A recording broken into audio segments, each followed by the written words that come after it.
What's going on, guys? My name's Corrupt, and welcome back to another episode of Identify That Base. In this episode, we're going to be going over the TH10 Pekka Hogs attack strategy. This strategy is still nothing to scoff at. It is one of the strongest Town Hall 10 Hog Rider attack strategies to be using currently in the meta. So definitely this is 100% a video that you guys should definitely watch. I've recently heard also from others that they have been using this and they've had tons of success with it. So hopefully that you guys will. Just don't forget to subscribe to the channel and turn on the notification bell so you guys don't miss any content in the future. With that being said, let's get straight into the first example. So let's go ahead and first take a look at this base design here. So this base design, obviously you can tell that the splash is mostly on one side of the base. Mostly you can see that you can get a good chunk of the wizard towers, you can get the infernos, you can get the bomb towers, you can get the CC and the queen. Those are really huge. So if we kind of take a look at this base a little bit more in depth, the first thing that you really want to take a look at is where that town hall is, because it's really critical that you know exactly where this town hall is. It's really important because that wall wrecker that is going to be used is going to have to go down into this area right here. So you really want to make sure that you understand the pathing of the wall wrecker and also understand where the town hall is, because you don't want to go in from here and get nothing. So you really want to be able to hit from that queen side where that queen is. Now, if the queen is near the town hall, then you may want to actually use the wall wrecker away from the town hall, away from the queen, and try to protect your wall wrecker as much as possible. Try to find the area where there's low DPS. If we take a look at here, you're only going to have maybe this expo, maybe this ground expo, since if we do take a look at the range of it, you're going to notice that the range is going to be pretty hefty, and if you do decide to enter into this area like this, you are going to be fighting all three of those expos, but not at the beginning, and that's what's really important. As we take a look here at the beginning, you'll notice that the only thing that's really going to be targeting them in terms of expos is going to be the first expo that we see right there. So it's really important that we kind of understand that, because it's not going to be all at once where all that DPS is going to start going in. So it's really important to consider this. Now, the next thing is looking for the key objectives. You're looking usually for at least one or both of the multi infernos. The other thing is you're looking for some wizard towers, and then you're also looking for at least one bomb tower or two, queen, CC, and if you can get it, the king. So it's really important to sort of look at those before you actually start entering. Usually expos are not too big to deal with, but also remember that you may want to try and pull some traps out of the base as well. This includes things like giant bombs and also spring traps. Those are really huge in terms of this, because spring traps are one thing you cannot avoid. So really you've got to make sure that you understand them before you actually start, using an attack strategy like this. Now, the best thing realistically about this attack is that you can really get a lot of value from just the heroes alone. You don't need any of the Pekkas going into the base. Sometimes you may have one Pekka go in, but that even offers huge amounts of value. So you really want to try and make sure and to really identify exactly how much of the base that you really want to get. And that will depend on, exactly if you want some of the Pekkas going in or the Pekkas staying out. So that's really important. Now, again, you really want to try and make sure that you save at least the rage and one heal for the bowlers. The reason that the bowlers are very, very good under the heal and rage is just because they will get healed up for quite a while, but then also the rage allows them to get through the rest of the base, or at least part of it, as it starts to move in. Now, hog deployment, you can either do surgical or spam, but another thing to keep in mind is the pathing. You want to make sure that you identify, because sometimes your hogs will go from a defense and then start splitting, and that is what's going to happen sometimes, especially if the defenses are wide and you're entering into that, for instance, on this base design, there was that wizard tower. It's really important to consider that and take advantage of exactly what there is, because sometimes you may not have all 4 heal spells. Sometimes you're only going to have 3 or 2 heal spells left for, both of your groups. But usually you want to try and make sure that they all meet together and hopefully they're able to get through. Just remember, heal over the splash, heal over the infernos as much as possible. Usually you're only going to use one heal though, so make sure that at least you heal up that group. If they do split and there's a giant bombs on both sides, then that might be unfortunate. So you might really have to adjust exactly your value. So that's going to do it for this first example. Let's go ahead and show you guys another example of how you guys can do this attack. Now, if we take a look at this base design right here, you're going to notice one thing. The queen, CC are all placed in the center, along with the king. So the king is somewhat in the center. If we take a look at his activation range, you'll notice that anything that goes into that activation range, the king will target. So you got to make sure that you identify that when you guys are doing this. So it may be a little bit awkward to hit the base from, let's say, here and try and go towards the town hall. However, the king will be in that activation range and you will be able to kill off the king, queen, and CC. So you really want to make sure that you really look for these three if you can. If you can get the king, that's a possibility. But if you see the CC and queen near also a multi-inferno, it's going to be really, really good. If we notice, look at all the value that you can get from here. You can get a lot of good value from this base. If we kind of just highlight this little area right here, wizard towers, archer tower there, but it's not too big to deal with.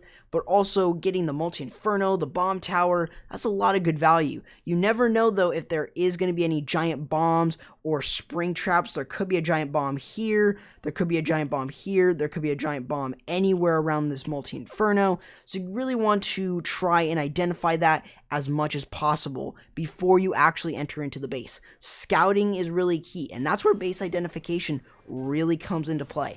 That's why this strategy was made, to really teach you guys base identification, get you guys to really scout the base first before you actually willy-nilly go into the base. So you really want to make sure that you really identify the base before you actually do anything. Now on this replay, you'll notice that the attacker decided to have 3 of those Pekkas go in.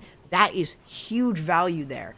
And even if it doesn't get as deep, the Pekkas are going to be able to smash through compartments, especially under a rage.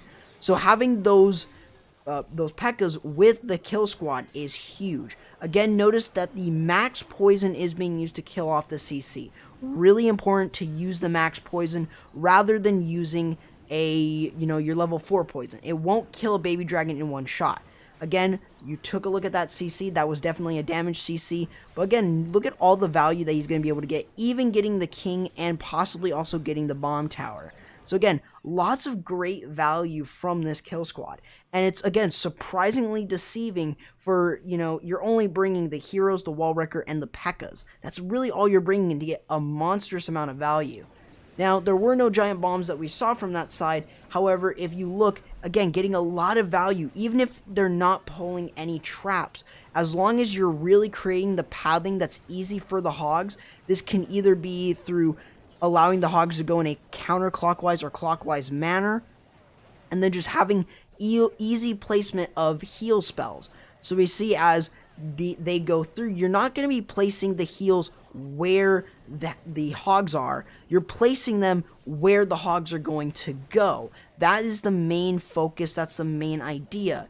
So if you look, there was a double giant bomb right there. However, the heal spell prevented the hogs from dying all in one there, especially since that bomb tower was also right near that double giant bomb spot.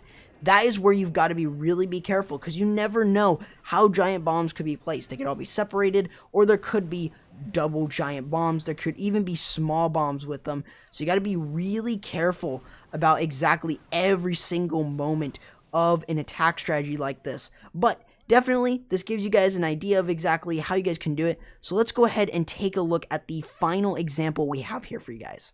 Now, on this last base design here, we're going to kind of do an overview. So again, remember the key objectives, CC and Queen, along with the multi-inferno, at least one of them, but then also getting some other pieces of value such as wizard towers, bomb towers, and even the king if you can get it. On this base design here, the king is going to be well away from the queen, so that means that, you know, an entry point from here is usually more preferable since you really want to try and get that multi. But if you go in from here, it's going to be a little bit more riskier to get that multi-inferno because you don't know if you're even going to get that deep into the base. So you've got to really identify exactly where the best entry point is, and obviously that isn't a great spot. Instead, allowing your wall wrecker to go into here and getting a lot of good value and mainly trying to get the CC queen and maybe even get some of this and possibly even the other wizard tower that I didn't circle, but mostly something by the looks of like all the value here. So mainly all that value there is what's really what you're looking for. The hogs can just start to go into a counterclockwise manner and actually start to move in. Now, just remember that you want to try and be careful with the spot something like this because you never know if there could be giant bombs in there, could be spring traps in there. But another thing is the hogs will path around it. So you really want to try and make sure that you try and surgically place your hogs in. So one, that they take out these buildings, but then the ones going in from here will go straight to the air sweeper and then into the multi-inferno. So you kind of want to really consider pathing as an option. So you've got to really take a look at it. You got to take a hard read at the pathing and say, all right, where are the hogs going to move? So hopefully that kind of helps you guys understand why pathing is very important and critical. Now, one thing I didn't talk about was the use of wizards. Wizards are going to be behind the Pekkas, actually using them as a tank in order to clear buildings. Pekkas at this point are basically better versions of the golem. They do a lot more damage and they're a lot more, or they're not as tanky as a golem, but they are a lot better because they dish out DPS and they also provide tankage for whatever's behind them. Now, again, you saw that right there, he got a spring trap. That's really, really good. Getting some sort of value like that is huge. And again, getting rid of the CC, even if it's a Hound CC, getting rid of the Inferno CC Queen, perfect value for his kill squad. At this point, he can now start his hogs all going in. Now notice that he's not spamming them all in. He's saving some of them for that top side. He knows that they're all not going to split. They're actually going to split over and start going around the multi-inferno. So what he decides to do is specifically go ahead and go for that air defense so that then the hogs there will go straight, or some of them at least, will go straight to the air sweeper and then over to the inferno. Some will split again, however, again, you really want to make sure that you kind of take a look at that. And again, take a look at what I was speaking about. There was a giant bomb there. So you really want to make sure that you really identify that. Something I also didn't talk about earlier in the video was the use of the level 4 poison. The level 4 poison should be used on the back end of the base against skellies. So it's really important to consider this when you guys are doing this attack strategy. But hopefully this gives you guys an idea of exactly how you guys can use this strategy, how you guys can become proficient with this attack. So hopefully you guys did enjoy. Remember to leave a like, subscribe, and turn on notification bell so you guys don't miss any of the videos in the near future. Also, don't forget to join any of the links I have in the description below to my community Discord, the Exit Humanity family Discord, and also to my Twitter. All those links are in the description, so hopefully you guys do decide to click on any of them, and hopefully you guys did enjoy this video. Also, don't forget to share with your clanmates so that then they can get into the mindset of these attacks and become better attackers using base identification. With that being said, that's going to do it for the video. Hopefully you guys enjoyed, and I'll be seeing you guys next time. Corrupt, signing out.